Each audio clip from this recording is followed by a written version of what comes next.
नमस्कार मित्रों, आप सभी का स्वागत है हमारे YouTube चैनल स्वरा अनअकैडमी क्लासेस पर। आप यहाँ पर पढ़ रहे हैं मैथमेटिक्स एनसीईआरटी क्लास 9th की और इसकी प्रश्नावली चल रही है 4.3। आज हम यहाँ पर 4.3 पढ़ेंगे। देखिए, इसमें जो बताया गया है कि दो चरों वाले रैखिक समीकरण का आलेखन, यानी यहाँ पर हम ग्राफ बनाएंगे। आप समझिए मोटे तौर पर कि हमें जो एक समीकरण रैखिक समीकरण दी गई होगी x और y में, इसके रिस्पेक्ट में हम क्या बनाएंगे, एक ग्राफ बनाएंगे और x और y एक्सिस के संदर्भ में लेके। तो देखिए यहाँ पर जो हमें बनाना है, आइए शुरू करते हैं। तो देखिए यहाँ पर जो प्रश्नावली 4.3 है, इसे हमें यहाँ पर सॉल्व करना है। तो देखिए आपको क्या करना है कि क्वेश्चन नंबर जो 1 है, आप ग्राफ पेपर ले लीजिए, नोटबुक ले लीजिए और ग्राफ हमारे साथ बनाते चलिए। जो आपके पास टेक्स्ट बुक है सामने रखी होगी, नोटबुक आपके पास है, पेन ले लीजिए और ग्राफ पेपर ले लीजिए। तभी आपको ये चैप्टर जो है क्लियर हो जाएगा बिल्कुल, कहीं आपको कोई दिक्कत नहीं होगी। तो ग्राफ पेपर सामने, पेंसिल, रबर और स्केल, शार्पनर ले लीजिए। इतनी सामग्री है जो है आप अपने पास रखिए। उसके बाद इस चैप्टर को पढ़ना शुरू करिए। तो अगर आप हमारे चैनल पर नए हैं तो सब्सक्राइब करना बिल्कुल ना भूलें और बगल में बेल आइकन बना हुआ है, उससे पुश कर दीजिए, जिससे आपको सबसे पहले नोटिफिकेशन प्राप्त हो जाए। तो आइए शुरू करते हैं। देखिए क्वेश्चन नंबर जो है फर्स्ट है, इसको हम पढ़ेंगे। देखिए पढ़ते हैं। दो चरों वाले निम्नलिखित रैखिक समीकरणों में से प्रत्येक का आलेख खींचिए। तो आलेख खींचना यानी हमें सबसे पहले खींचेंगे x plus Y equal to 4। इसका हम आलेख खींचेंगे। अब यहाँ हम x का मान रखेंगे तो y का मान प्राप्त करेंगे, y का रखेंगे तो x का मान हम यहाँ पर प्राप्त करेंगे। तो अब ये आइए देखिए, यहाँ पर सबसे पहले हमें क्या करना है। सबसे पहले हम एक टेबल ड्रॉ करते हैं। यहाँ पर जो है हम एक टेबल ड्रॉ करेंगे। आप समझिए, देखिए कैसे टेबल ड्रॉ करेंगे। एक टेबल ये मान लीजिए हमने यहाँ ड्रॉ करी इस तरीके से, एक x माना और एक y माना, और यहाँ पर हम कुछ पॉइंट्स कैलकुलेट करेंगे। तो जैसे मान लीजिए, सपोज दैट हमने x इक्वल टू 1 कंसीडर किया, तो यानी हमने यहाँ पर 1 पुट कर दिया। जैसे ही हमने 1 पुट किया तो अब देखिए हमारे पास जो समीकरण है x plus Y equal to 4 की, तो हम x की जगह पर 1 रखेंगे तो y का मान हमें प्राप्त हो जाएगा, यानी 4। तो y इक्वल टू क्या मिलेगा, 4 माइनस 1 इक्वल टू 3, यानी हमें आंसर क्या मिला, यहाँ पर 3 मिल गया। इसी तरीके से अगर हम पलट दें इसको, यानी x इक्वल टू 3 रख दें, तो हमें क्या मिल जाएगा, 1 मिल जाएगा। अगर आप रख के सॉल्व कर लीजिए आपको 1 मिल जाएगा। तो इस प्रकार, या और कोई भी नंबर हम ले सकते हैं। जैसे अगर हम मान लीजिए x इक्वल टू 0 ले लें तो y इक्वल टू आपको क्या मिल जाएगा, 4 मिल जाएगा।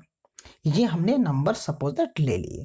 अब आप देखिए इन्हीं के जो कोऑर्डिनेट्स बनेंगे, यानी एक 1 कामा जो बना, एक 1 कामा 3 बना, एक 3 कामा 1 बना और एक 0 कामा 4 बना।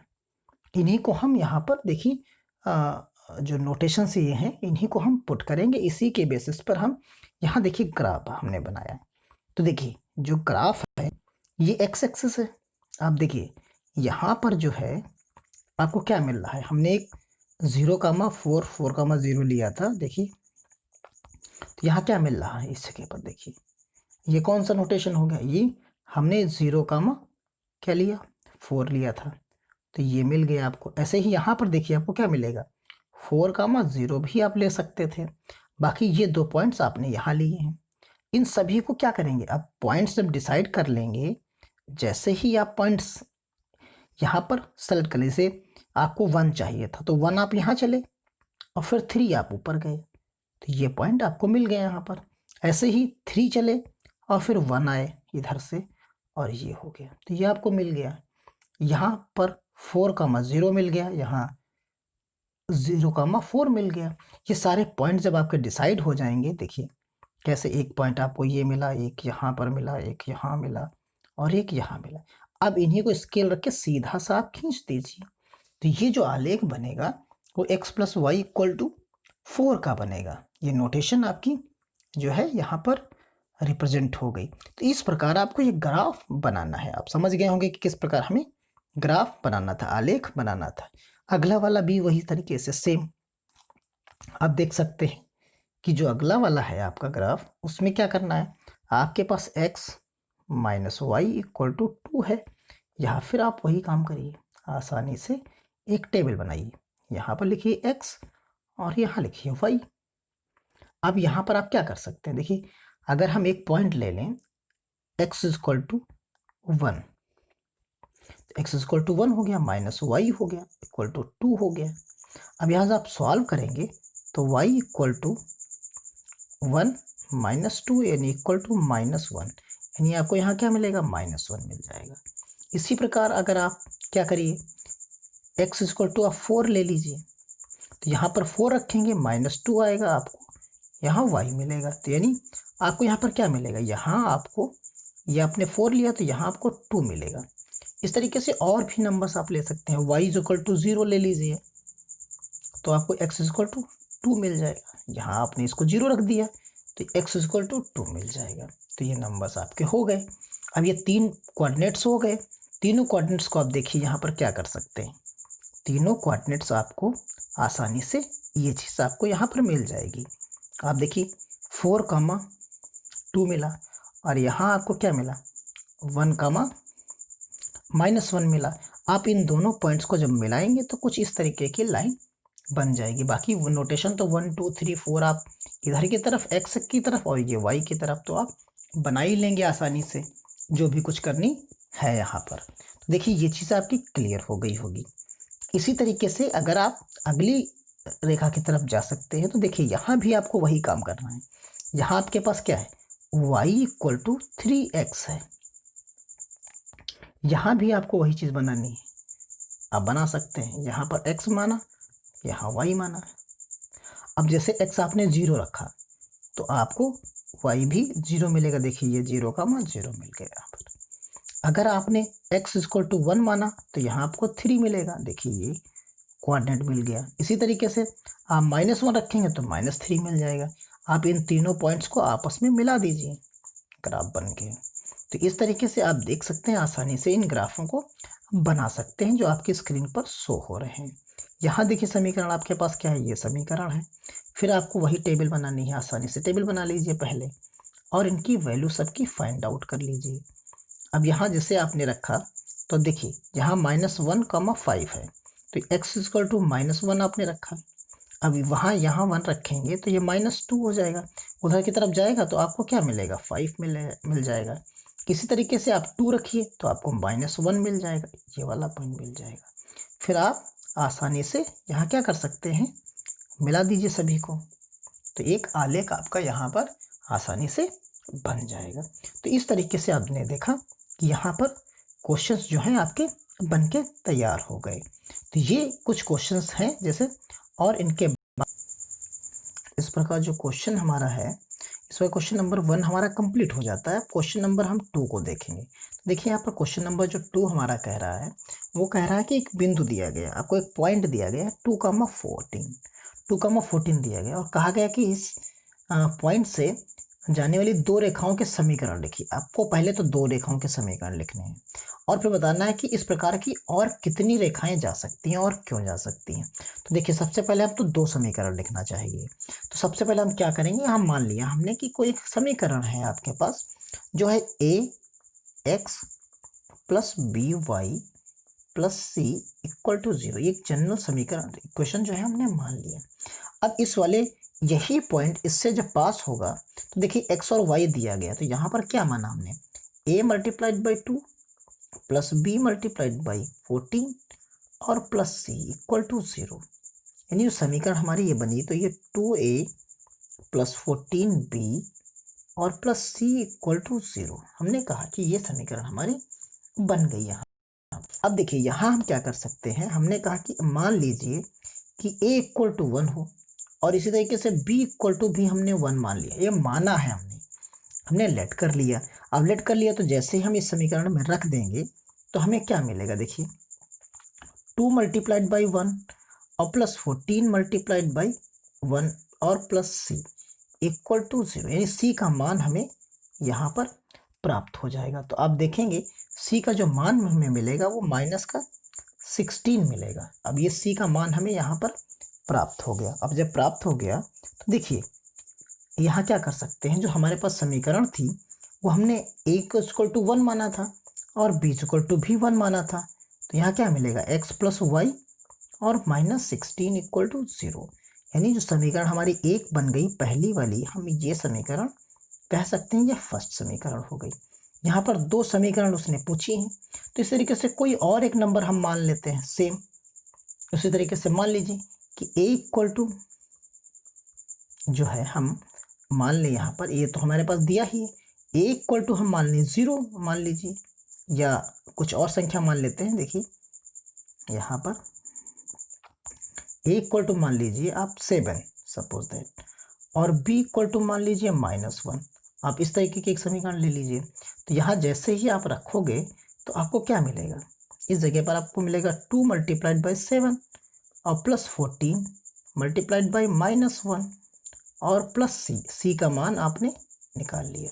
क्योंकि आपके पास जो समीकरण जो बनी थी वो समीकरण क्या बनी थी, हम इस वाली समीकरण में रख रहे हैं, आप ध्यान रखिए 14b प्लस सी, जो हमने a और x और y का मान जो दिया था 2, 14, वो रखने के बाद आपको ये समीकरण मिली थी, उसी में अब हम वैल्यू जो लेट कर रहे हैं वो रख रहे हैं। तो यहाँ आपको क्या मिलेगा, देखिए यहाँ मिलेगा आपको 14 और -14, इसलिए हमने रखा कि c का मान क्या हो जाएगा, यहाँ c का मान जो है आपको 0 मिल गया। c का मान आपको 0 मिल गया। अब फिर से उठा के आप पिछली वाली समीकरण में इसको रख दीजिए। तो यहाँ क्या मिलेगा, 7x minus Y equal to 0, यानी ये सेकंड समीकरण हो गई। अब आप देख सकते हैं कि ये जो 2, 14 था, इससे जाने वाली जो रेखाएं होंगी वो अपरिमित रूप से अनेक होंगी। यानी कितनी हैं, अनेक हैं। तो दूसरे का आंसर मिल गया आपको। देखिए कितनी समीकरण है इस प्रकार की, और कितनी समीकरण होंगी, तो अनेक समीकरण होंगी। क्यों होंगी, क्योंकि किसी सरल रेखा की स्थिति को निर्धारित करने के लिए कम से कम 2 बिंदुओं की आवश्यकता होती है। ये इसका कारण हो जाएगा। यानी आप यहाँ पर कारण क्या लिखेंगे, कारण आप यहाँ लिख सकते हैं क्योंकि एक बिंदु आप यहाँ लिख सकते हैं, एक बिंदु किसी सरल रेखा की स्थिति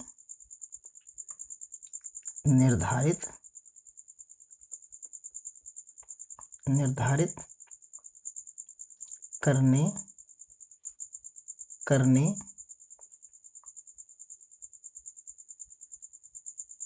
में सक्षम नहीं है, नहीं हो सकता, लिख दीजिए नहीं हो सकता। ये पॉइंट हो गया। आगे लिखिए किसी सरल रेखा की स्थिति, किसी सरल रेखा की स्थिति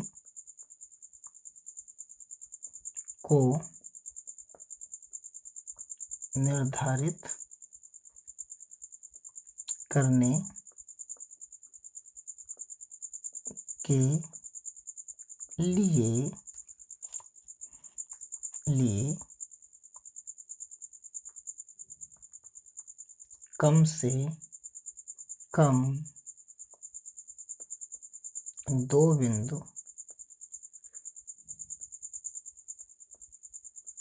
बिंदुओं की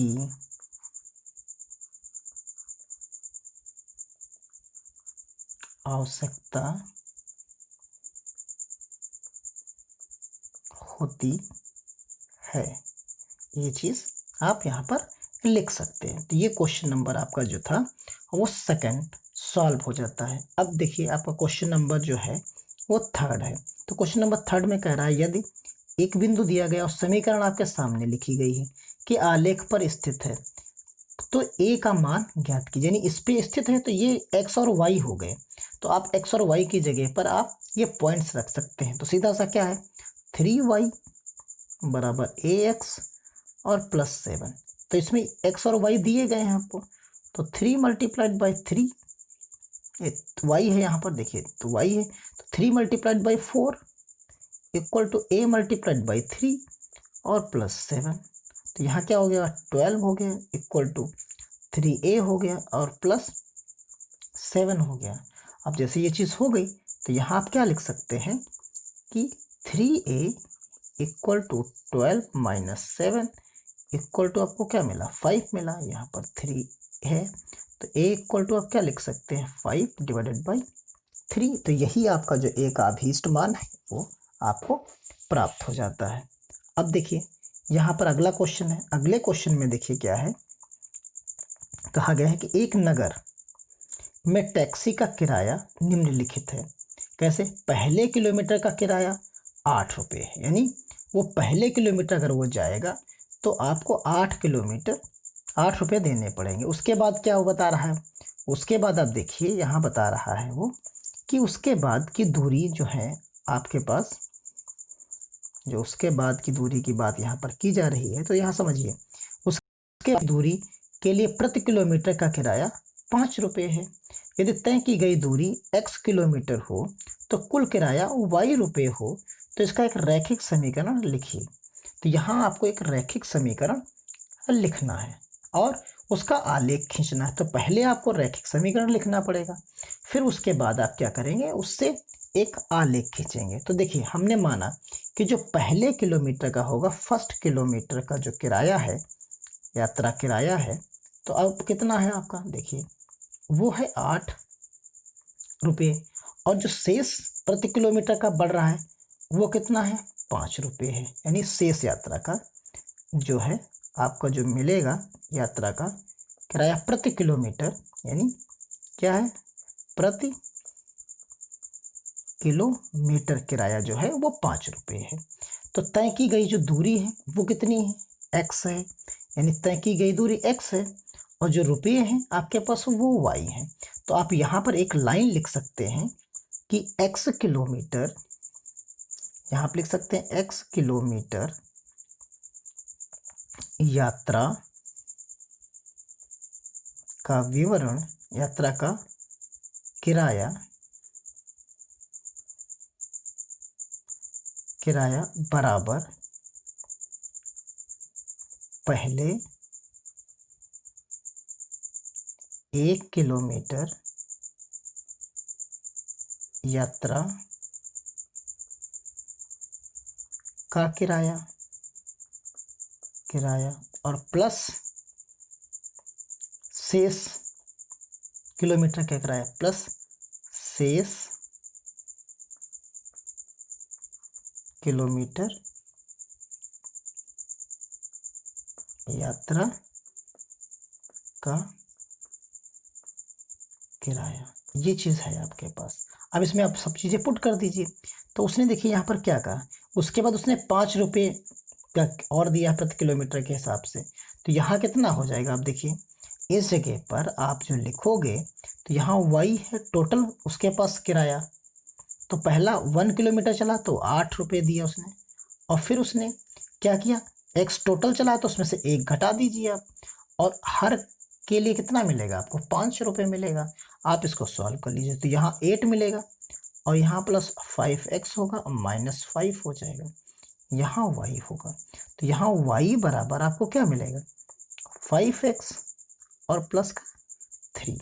तो ये आपकी समीकरण हो जाएगी, यही आपको समीकरण प्राप्त करनी थी। अब आप जानते हैं कि इसके बाद आपको क्या करना होता है। ये जब से समीकरण आपको मिल जाएगी, इस समीकरण के बाद हमने आपको बताया कि टेबल बनाइए। आप टेबल बनाएंगे, देखिए यहाँ आप क्या है, पूरा हमने यहाँ पर देखिए लिख रखा है कि किस तरीके से आप इसको लिखेंगे, सॉल्व करेंगे। तो यहाँ आपके पास जो विवरण है देख लीजिए, ये विवरण है, पहले 1 किलोमीटर का 8, फिर दूसरे का ये, फिर तीसरे का, हमने पूरा विवरण यहाँ पर बना रखा। इस जगह पर आप संशोधन कर लीजिएगा। यहाँ पर जो है आपके पास इस जगह पर ये 3 नहीं, ये x है, यहाँ पर ये x माइनस 1 किलोमीटर शेष बचेगी। तो ये चीज़ आप यहाँ पर लिख सकते हैं। सॉल्व करेंगे तो ये चीज़ है। अब यहाँ पर आप चाहें तो देखिए यहाँ पर क्या है, x बराबर 1 माना तो यहाँ पर y बराबर इनको 2 मिल गए। यही टेबल है, यहाँ पर इसको इस फॉर्म में लिख दिया गया है। यहाँ पर यहाँ x कामा y बना लीजिए। तो यहाँ जैसे आपने -1 माना तो यहाँ आपको क्या मिला, -2 मिल गया, और -2 मिल गया। इसी तरीके से पुनः आप मान लीजिए 2 मान लेते हैं, फिर उसके बाद आप सॉल्व करेंगे तो आपको यहाँ पर y 13 मिल जाएगा। इसी तरीके से अगला बिंदु ले सकते हैं, तो आपको क्या मिलेगा, अगली स्थिति में -1 लेंगे तो आपको कोई चीज़ -1 लेंगे तो -2 मिल जाएगा, -1 और यहाँ -2 मिल जाएगा। तो इस तरीके से बहुत सारे बिंदु आप ले सकते हैं। और ये आप देखिए, फिर उसके बाद आप यहाँ पर आसानी से ग्राफ एक बना सकते हैं। देखिए जो ये ग्राफ आपको दिख रहा है, तो ये कुछ एक बिंदु ये हो गया आपका, एक बिंदु यहाँ पर हो गया और एक बिंदु ये हो गया।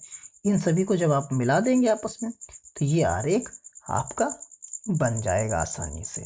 तो बिना किसी दिक्कत के आप ये भी क्वेश्चन आसानी से सॉल्व कर सकते हैं। देखिए यहाँ पर जो आपको मिल रहा है उसमें क्या है, क्वेश्चन नंबर जो 5th है वो कह रहा है कि निम्नलिखित आलेखों में से प्रत्येक आलेख के लिए दिए गए विकल्पों से सही समीकरण का चयन कीजिए। यानी इतने विकल्प आपको दिए गए हैं और इनमें से कोई एक विकल्प जो सही है वो इसको सेटिस्फाई करेगा। इसको सेटिस्फाई करने का मतलब ये है कि जैसे 0,0 है तो आपने देखिए तो आपको वो चीज़ मिल जाएगी। अगले वाले में 0,0 रखिए तो इसमें भी मिल जाएगी, जैसे इसमें रखिए तो इसमें भी मिल जाएगी, इसमें रखिए तो इसमें नहीं मिलेगी। तो आप देखेंगे जैसे एक एक को आपको यहाँ पर सेटिस्फाई करना होगा। तो जैसे आप मान लीजिए 0,0 हम लेके चलते हैं, तो सबसे पहले हमने सेटिस्फाई किया तो ये सेटिस्फाई हो गया पहला वाला, दूसरा भी सेटिस्फाई हुआ। x अगर 0 रखेंगे तो y 0 हमको मिल जाएगा, इसमें भी x 0 रखेंगे तो y 0 मिल जाएगा। इसमें जैसे रखेंगे तो ये नहीं मिलेगा आपको। यहाँ पर हमने x अगर 0 रखा तो y हमको -2/3 मिल जाएगा। यानी तो जो पहला इसका एक ऑप्शन जो गलत है वो हमने कहा कि ये नहीं हो सकता। अब 3 बचे, 3 बचने के बाद देखिए अगला आपको पॉइंट मिल रहा 1,-1, यानी x = हम 1 रखेंगे तो हमें -1 चाहिए। यानी हम 1 रखेंगे तो हमको कौन सा मिलेगा, -1 मिलना चाहिए। तो उस चीज़ को हम यहाँ पर देखिए सेटिस्फाई करेंगे। तो यानी हम पहले क्या रखेंगे, -1,1 रखते हैं, यानी 1,-1 रखेंगे। तो जैसे ही हम यहाँ पर चेक करेंगे तो देखिए हमने रखा यहाँ पर 1,-1 के तरीके से। तो जैसे ही हमने यहाँ पर विकल्प को सेलेक्ट किया तो देखिए कौन सा मिलेगा हमें इस जगह पर। यहाँ हमारा जो है ये पहला पार्ट रिजेक्ट हो जा रहा है। अब हम रख लेंगे यहाँ पर देखिए -1, क्या रखेंगे, -1,1 रख लेते हैं, यहाँ रखेंगे। तो जैसे हम रखेंगे देखिए इस वाली समीकरण में रखेंगे इसको, तो हमने x बराबर -1 रखा तो y बराबर भी हमें क्या मिलना चाहिए, -1 मिलना चाहिए। अगर हम x = 1 रखते हैं तो इस वाली समीकरण में, पहली वाली में, तो यानी ये भी संभव नहीं है। तो यानी ये भी गलत हो गया, यानी ये गलत हो गया और ये समीकरण गलत हो गई। 2 गुना मिलना नहीं तो ये चीज़ भी गलत हो गई। तो यानी ऑप्शन सही कौन सा हो गया, इसमें देखिए जैसे ही हम रखेंगे x बराबर -1 रखते हैं तो y बराबर हमें 1 मिलेगा, और अगर x बराबर -1 रखते हैं तो वो हमें +1 मिलेगा। तो एक प्लस का रखेंगे तो माइनस का मिलेगा, माइनस रखेंगे तो प्लस का मिलेगा। तो इस प्रकार आप देख सकते हैं कि जो ये समीकरण है आपकी, सेकंड वाला ऑप्शन जो है वो सही हो रहा है। इसी तरीके से आ जाइए इधर वाले में। तो यहाँ जब आप आ जाएंगे तो देखिए इसमें आपको क्या करना है, इस जगह पर आपको देखना है। तो यहाँ आप देखेंगे कि 2, सबसे पहले यहाँ से लेके चलते हैं 2,0।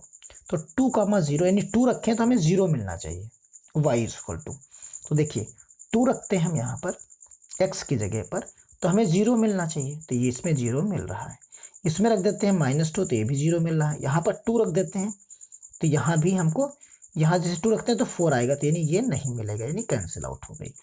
यहाँ रखेंगे तो यहाँ पर भी जो है पहले वाले में आपको नहीं मिलेगा, पहले वाले में भी आपको नहीं मिलेगा। तो यानी इस प्रकार देखेंगे कि दो चीज़ें गलत हो जा रही, एक तो हमारी समीकरण ये गलत हो गई और एक समीकरण ये गलत हो गई। दो ऑप्शंस हमारे यहाँ पर गलत हो जा रहे हैं। तो अब तीसरी वाला हम रखते हैं और उसको हम चेक करते हैं। तो देखिए जैसे ही हमने यहाँ पर रखा -1 रखते हैं और तो हमको 3 चाहिए, तो -1 x की जगह पर हम रखेंगे तो y इक्वल टू -1 और -2, तो हमें मिलना चाहिए -3 मिलना चाहिए। तो -3 आना चाहिए, लेकिन यहाँ पर +3 है।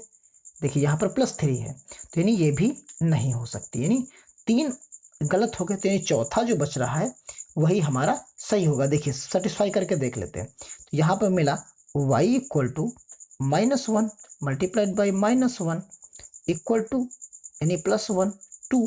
तो यहाँ क्या मिला 1 + 2 यानी आपको 3 मिला। तो यानी 1, 3 आपको ऑप्शन जो है सेटिस्फाई कर जाता है इस थर्ड वाली ऑप्शन से। तो इस प्रकार क्वेश्चन नंबर जो 5th का था वो भी आपका सॉल्व हो जाता है। अब देखिए यहाँ क्वेश्चन नंबर जो है 6 है। क्वेश्चन नंबर जो 6 है उसमें क्या करना है आपको, देखिए यहाँ पर आप भी को एक ग्राफ बनाना है और उस ग्राफ के माध्यम से आप समझ सकते हैं कि किस प्रकार का एक अचर बल लगाने पर एक पिंड द्वारा दिया गया कार्य पिंड द्वारा तय की गई दूरी के अनुक्रमानुपाती होता है। यानी इन्होंने एक सूत्र जो हमारा है उस सूत्र का इस्तेमाल किया यहाँ पर कि उसके अनुक्रमानुपाती होता है। यानी हम कह सकते हैं जैसे वर्क डन W है तो डायरेक्टली प्रोपोर्शनल किसके होगा, S के मान लेते हैं। और जब उसने बल की बात की तो फोर्स कहा, तो ये F इंटू एस की हम बात यहाँ पर कर सकते हैं। तो इन्होंने कहा कि जो अचर बल है यानी 5 मात्रक है, तो F बराबर हम यहाँ पर क्या लिख सकते हैं, F बराबर हम लिख सकते हैं 5। तो यहाँ पर 5s हो जाएगा अगर हम इस कोटेशन को इस्तेमाल कर लें। देखिए आप लिख लीजिएगा, तो यहाँ पर क्या मिलेगा, W बराबर आपको क्या मिलेगा, S मिल जाएगा आपको। यहाँ पर जब 5s मिल जाएगा तो एक s बराबर आपको 1 रख दें तो कुछ और मिलेगा, 2 रख दें तो कुछ और होगा। तो यदि पिंड द्वारा तय की गई दूरी कितनी होगी, तो ये चीज़ बराबर 2 मात्रक और 0 मात्रक से हो तो आलेख से किया गया कार्य की गणना हमें यहाँ पर करनी है। तो देखिए एक 5s है तो आपको एक बार 1s बराबर 1 मान लीजिए, एक बार 2 मान लीजिए, एक बार 3 मान लीजिए। इसी तरीके से आपको समीकरण को सॉल्व करना। तो देखिए यहाँ पर जो हमारे पास ग्राफ है तो उसको आप देखिए, यहाँ पर जो ग्राफ बन के हमको मिला है तो ये देखिए यहाँ पर दूरी हो गई और इधर की तरफ आपको पिंड द्वारा किया गया कार्य हो गया, W हो गया, और इधर की तरफ x हमने मान लिया। अब देखिए यहाँ उन्होंने कहा कि जो चीज़ें हमें अनुपात में मिलेंगी वो 2 मात्रक और 0 मात्रक के रूप में होना चाहिए। 2 मात्रक और 0 मात्रक के रूप में है यहाँ पर तय किया जाना चाहिए। तो यहाँ जो चीज़ें हम सॉल्व करेंगे तो यहाँ देख लेंगे कि 2 मात्रक के पिंड द्वारा किया गया कार्य कितना होगा। तो देखिए कि 2 मात्रक की दूरी हम मान लें तो 2 मात्रक द्वारा तय की गई जो हमारा कार्य है ये तय की गई दूरी है और यहाँ तय किया गया कार्य है। तो यहाँ पर इन्होंने बताया कि 2 मात्रक द्वारा दूरी के लिए पिंड द्वारा किया गया कार्य। तो इसमें क्या होगा, x अक्ष पर हम 2 मात्रक चलेंगे। तो सबसे पहले हमने 2 मात्रक x अक्ष पर हम चल गए। जब चल गए तो देखिए कितना मिला हमको, ये कुछ ऊपर की तरफ जाएंगे तो यहाँ पर कट करेगा, इस जगह पर कट करेगा, ये क्या हो जाएगा आपका 10 मात्रक हो जाएगा। यानी जो है 2 कामा आपको क्या मिला 10 मिला। यानी अगर वो 2 मात्रक दूरी चलेगा तो कितना काम करेगा, 10 मात्रक वो काम कर लेगा। तो इसलिए P पॉइंट्स हमारा ये हो जाता है। अब उसने कहा कि 0 मात्रक की बात करो, तो 0 मात्रक दूरी तय करने पर आपको क्या मिलेगा, 0 ही मिलेगा। तो ये चीज़ हमें ग्राफ यहाँ पर बनाना था। तो ये क्वेश्चन नंबर हमारा जो था वो 6 जो था वो सॉल्व हो जाता है।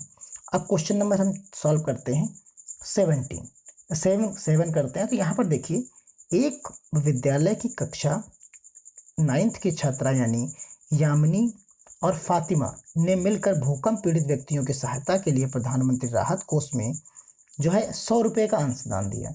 एक रैखिक समीकरण लिखिए जो इन आंकड़ों को संतुष्ट करती हो। आप उनका अंशदान x और y मान सकते हैं। तो देखिए क्या होगा, तो दोनों ने मिल के किया तो एक x ने किया एक ने y किया, तो दोनों का मिलकर कितना हो गया 100 हो गया। ये चीज़ तो हो गई। अब इसमें हम क्या कर सकते हैं, एक को माने और पॉइंट्स बना लें जैसे टेबल जो बनाते हैं। तो हमारे पास जो समीकरण हो गई एक x प्लस वाई जो हो गई, यहाँ हमारे पास जो हो जाएगी वो हमारे पास x plus Y equal to 100 हो गई।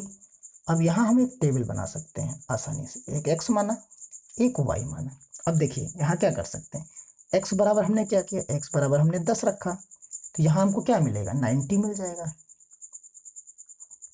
इसी तरीके से अगला पॉइंट भी हम बना सकते हैं। हम मान लीजिए यहाँ 20 ले सकते हैं, तो यहाँ क्या मिलेगा 80 मिलेगा। यहाँ 30 ले लीजिए तो यहाँ आपको 70 मिलेगा। तो कुछ इस रेशियो हमने इस तरीके के यहाँ पर बना लिए। अब देखिए जैसे ही हमने यहाँ पर बनाया तो आप समझ सकते हैं जो ग्राफ इसका बनेगा, तो कुछ ग्राफ इस तरीके का यहाँ पर बन के ये तैयार हो जाएगा। देखिए ये पैमाना हमने मान लिया, तो कुछ ये पॉइंट मिला, ये पॉइंट मिला, सीधा हमने इसको आरेख के रूप में खींच दिया। तो आप देख सकते हैं कि जो ए बी जो लाइन बनेगी दोनों छात्रों द्वारा प्रधानमंत्री राहत कोष में दिए गए अंशदान के आलेख को यहाँ पर प्रदर्शित करती है। ये जो बनेगा पूरा का पूरा यामिनी और फातिमा का प्रधानमंत्री राहत कोष में अंशदान आलेख, या आप इस तरीके से आसानी से ग्राफ पेपर पर बना सकते हैं। अब देखिए यहाँ पर जो क्वेश्चन है, क्वेश्चन नंबर जो है आपका 8 है। तो क्वेश्चन नंबर 8 में आप देखिए यहाँ अमेरिका और कनाडा जैसे देशों में तापमान फ़ारेनहाइट में मापा जाता है, जबकि भारत जैसे देशों में डिग्री सेल्सियस में मापा जाता है। यहाँ फ़ारेनहाइट को डिग्री सेल्सियस में रूपांतरित करने वाला एक रैखिक समीकरण दिया गया है, F बराबर 9/5 C प्लस 32। ये आपको यहाँ पर प्रोवाइड कराया गया। अब देखिए यहाँ पर इन्होंने पूछा क्या क्या है। तो पहला उन्होंने पूछा कि सेल्सियस को x अक्ष और फ़ारेनहाइट को y अक्ष मानकर ऊपर दिए गए रैखिक समीकरण का आलेख खींचिए। तो हमने क्या किया, यहाँ पर एक को जो है रैखिक मानना है अक्ष को, x अक्ष को फ़ारेनहाइट और y को जो है एक को डिग्री सेल्सियस और एक को जो है फ़ारेनहाइट के रूप में मानना है। तो यहाँ जो हम मानेंगे वो क्या होगा कि x अक्ष पर सेल्सियस पैमाना अंकित किया जाएगा और y अक्ष पे फ़ारेनहाइट पैमाना दिया जाएगा। और फिर उसके बाद जो समीकरण दी गई है उस समीकरण के आधार पर चीज़ों को करना होगा। हमें यहाँ पर जो है हम उनको सॉल्व करते चले जाएंगे और आसानी से उन्हें हम प्राप्त करते चले जाएंगे। तो ये चीज़ यहाँ पर हमें करनी है। तो देखिए यहाँ पर जो बनेगा उसे देखिए क्या करना है। सबसे पहले हम किसी भी चीज़ को, जैसे f है तो मान लीजिए यहाँ पर आप देख सकते हैं ये ग्राफ हमारा है, तो हमने यहाँ डिग्री सेल्सियस मान लिया, यानी ये C हो गया, और ऊपर की तरफ जो हमारा चीज़ हो गई। अब यहाँ पर हम एक एक चीज़ को सॉल्व करते चले जाएंगे। तो जब यहाँ सॉल्व करेंगे तो देखिए इस जगह पर आपके पास क्या है, F इक्वल टू आपने जो ले रखा है वो 9/5 C प्लस 32 है। अब आप देखिए जैसे ही अगर हम 0 ले लें, यानी C इक्वल टू 0 रख लें, तो देखिए ये वाला पॉइंट हमें मिलेगा, यानी F बराबर क्या हो जाएगा 32 हमें मिल जाएगा। तो एक पॉइंट ये मिल गया। अगला पॉइंट अगर हम कह दें कि F बराबर 0 है, F बराबर 0 है, तो जब F बराबर अगर हम 0 कह देंगे तो देखिए F बराबर 0 रख देंगे तो आप पॉइंट पुटअप कर दीजिए तो कुछ इस तरीके का आपको मिल जाएगा। अगर आप कह दीजिए कि C बराबर 30 ले लीजिए तो आपको F बराबर 86 प्राप्त हो जाएगा।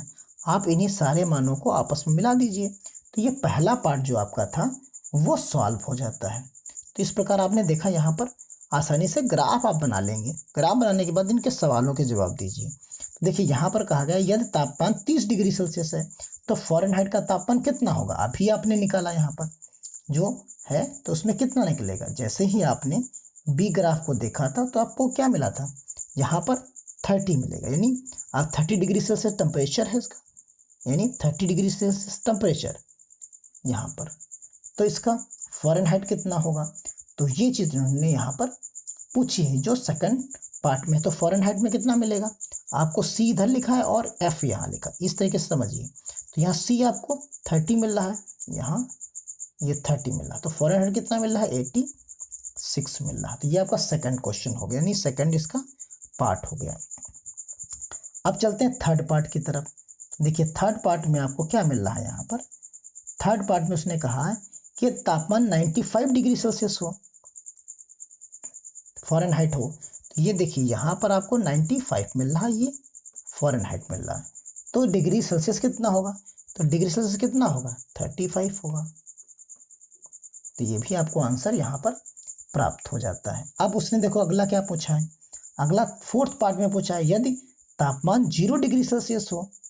तापमान 0 डिग्री सेल्सियस का मतलब है कि ये वाला पॉइंट, यहाँ 0 डिग्री सेल्सियस का मतलब यहाँ पर देखिए क्या है, C0 होना चाहिए, तो C0 यहाँ पर होगा, F32 होगा।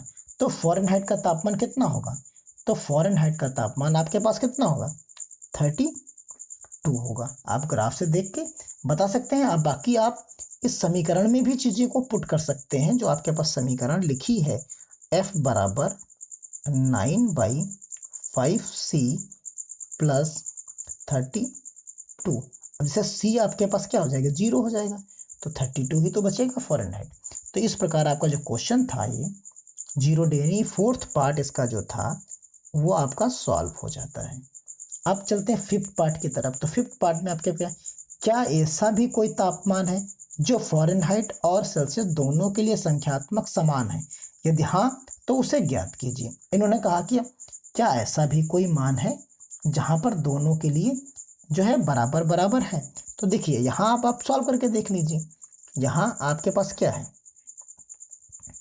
देखिए यहाँ पर आपको क्या मिलेगा, आपके पास है F इक्वल टू 9/2 और यहाँ है C प्लस 32। अब दोनों बराबर हैं जैसे, तो दोनों बराबर का मतलब है कि यहाँ भी x रख दीजिए और यहाँ 9/2x भी कर दीजिए और प्लस 32 लिख दीजिए। अब इसको आप इधर ले आइए, 32 को उधर ले जाइए, तो -32 इधर हो गया और यहाँ 9/2x है और -x इधर हो गया। अब यहाँ जब आप लासा ले लोगे तो आपको देखिए क्या मिलेगा, इस जगह पर आपको मिलेगा 9 - 2 और बटे यहाँ जो आपको मिलेगा यहाँ 9 - 5 बटे 5x बराबर -32 आपको यहाँ पर मिल जाएगा। और ये -2 मिलेगा जैसे ही 32 आप सॉल्व कर लीजिए, यहाँ 4 मिलेगा आपको बटे 5 मिलेगा। अगर आपको क्लियर नहीं हो पा रहा है तो एक बार हम फिर से आपको सॉल्व करके दिखाते हैं। तो देखिए जैसे आपने मान लिया यहाँ पर x इक्वल टू, दोनों को बराबर माना, तो 9/5x है और प्लस 32, ये चीज़ आपको यहाँ पर मेंशन करनी है। तो जैसे ही आपने इधर की तरफ लाए तो आपको क्या मिला, x माइनस 9x बटे 5 इक्वल टू 32। सिंपल सा सॉल्व करना है। यहाँ आपको मिलेगा 5 - 9x divided by 5 equal to 32 मिल जाएगा। अब आप जब इसको सॉल्व करेंगे तो आपको क्या मिलेगा, माइनस का 4 मिलेगा, x डिवाइडेड बाई 5 मिलेगा और यहाँ 32 होगा। अब आप इसको सॉल्व करेंगे तो x बराबर 32 मल्टीप्लाइड बाई 5 और डिवाइडेड बाई -4। अब यहाँ देखिए 4 से काटेंगे तो यह माइनस का यहाँ 8 हो जाएगा, 8 पंची क्या मिलेगा 40 मिल जाएगा। यहाँ आपको मिलेगा x equal to -8 multiplied by 5, यहाँ क्या मिलेगा माइनस का 40 डिग्री सेल्सियस और फ़ारेनहाइट पर दोनों बराबर होंगे। तो इस प्रकार जो क्वेश्चंस थे हमारे वो सारे के सारे क्वेश्चंस सॉल्व हो जाते हैं कि संख्यात्मक मान पे क्या होगा, तो वो चीज़ हम यहाँ पर आसानी से बता सकते हैं। तो ये क्वेश्चन जो थे आपके इस एक्सरसाइज के सॉल्व हो जाते हैं। हम मिलते हैं अगली एक्सरसाइज में 4.4 के साथ अगले वीडियो में। धन्यवाद। जय हिंद, जय भारत।